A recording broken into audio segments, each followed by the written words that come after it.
into maybe we should put also sanctions if it is helping Russia. Is the European Union now just like doomed to wait for a ceasefire? The idea is to curb Russia from the funding of this war. So today we have a busy agenda. First we start with Ukraine. We are talking about what more can we do to help Ukraine, also how to really make our defense industries work together. This is something that the ministers will discuss. We have different proposals on the table as well, what we can take forward. And then, of course, Strait of Hormuz.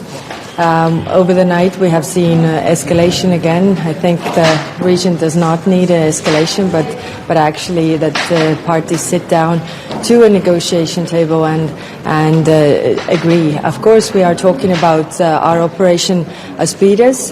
What more can we do with Operation Aspides in the region? And by the way, today also it will be the first time where the freedom of navigation sanctions will be applied on Iran.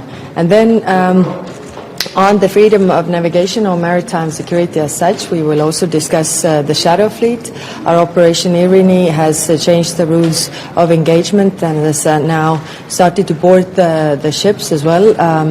So also the idea is to change the best practices, what the different countries are doing with those ships, because it's really posing a danger. And of course also the idea is to curb Russia from the funding of this war.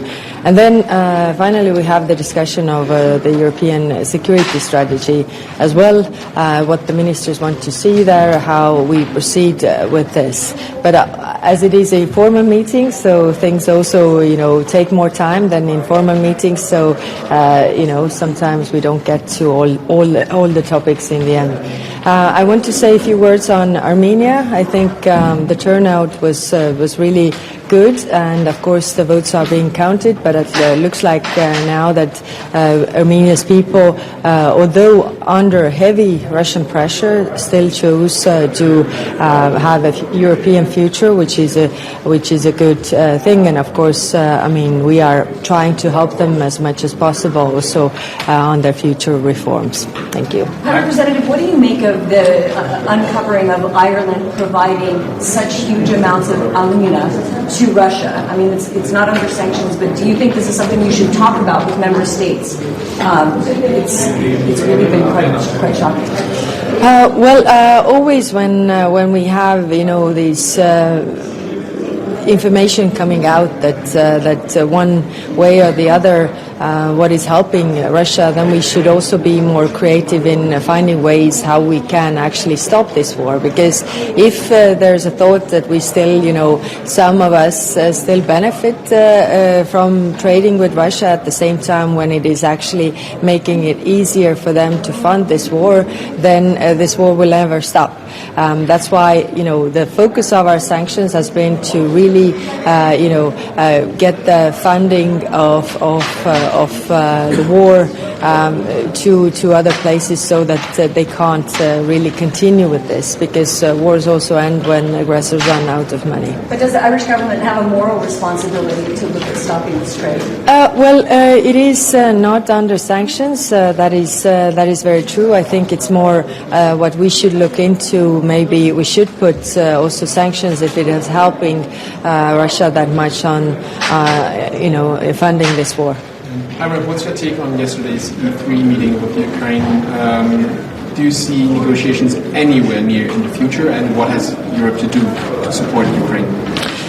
We have to make everything so that Russia and Ukraine will talk to each other, because eventually they have to agree. At the same time, we have to keep our core European interests also in mind, because there are also some issues that are concerning us when it comes to sanctions relief, when it comes to unfreezing of the assets, and for that we also need to see some European core security security interests respected. And in those 5 points that the E3 was also putting forward, the European core security interests are mentioned. I recall that last week we had the discussion with the foreign ministers. What are these core interests? What are our asks for Russia? So I hope that these are all taken into account. Do you see any willingness on the Russian side to go into negotiations? Not directly. I mean, we see the escalation of their attacks. I mean, they should first start with ceasefire and to sit down the negotiation table. But at the same time, we also see some movement inside, Russia, that they are not happy with this war continuing, and that's why we need to put more pressure on them and also increase our support for Ukraine. I read, but shouldn't also be the European Union be more involved in these negotiations for potential peace talks, because now more and more there's the E3 meeting taking place as yesterday, but shouldn't the EU and more member states be more involved? As I said, last week we had a discussion with the 27 member states, which was on the substance of preparing, negotiations. What are our asks? Whoever talks to the Russians. I think this is more substantial. Whoever then goes to talk to them has to also put these concessions and asks on the table. I think this is important. At the same time, I also feel that the Russians are not really there yet, so that's why we also need to have more strategic patience, that we are not the demandeurs, but actually Russia needs to talk to us, because they also want to end this war, and let's start with ceasefire. How much progress are you making on the EU's anti-drone capabilities? We've seen the drone explode in the port just since we've seen you last. We are working on this, and of course also hand in hand with NATO, to increase these capabilities. And actually today the discussions will also be about the Ukrainian defense industry incorporating with European industry, because they have the knowledge when it comes to the drones, and we should not invent a bicycle. So we are really trying to push this forward, to also use the funding that we have currently on the table. Okay. One more question on Middle East. After yesterday night, a ceasefire seems even more unlikely, at least for the moment. Is the European Union now just doomed to wait for a ceasefire, or are you considering to bring something more in terms of support also for the US? The issue is, of course, that eventually, when it comes to the Strait of Hormuz, for example, then Iran and United States need to agree.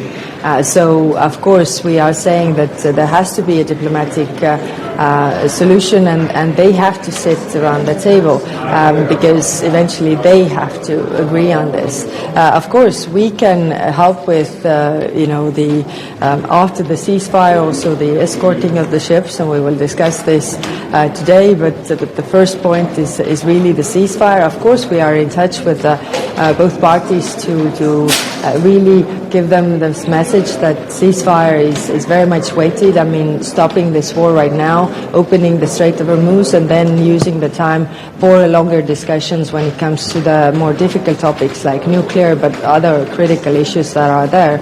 But there's only so much we can do, so we are trying to, put these messages forward, yes. Thank you. Thank you.